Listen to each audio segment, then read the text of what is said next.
শরতের ভোর কুয়াশা আর শিউলি ফুলের গন্ধে ভরা বাতাস, গঙ্গার ঘাটে ঢাকের আওয়াজ আর মন্ত্র উচ্চারণে মেতে উঠেছে শহর। আজ মহালয়া, দেবী পক্ষের সূচনার আগে রহস্যময় এক সকাল।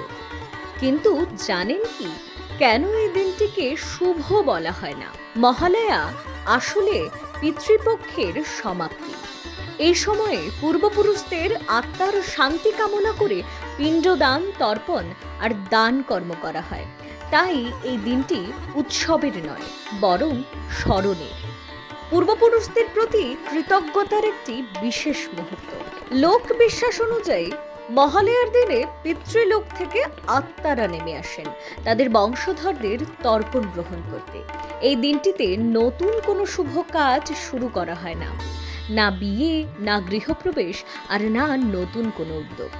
কারণ দিনটি এখনো পিতৃপক্ষের মধ্যেই পড়ে, দেবী পক্ষের পূর্ণ সূচনা তখনও হয় না। তবে মহালয়া অতটা অশুভও নয়, বরং এই দিনটি হলো অন্ধকার থেকে আলোর দিকে যাত্রা। দেবী পক্ষের শুরু মানে দুর্গাপুজোর প্রস্তুতি, নতুন আশার আভাস।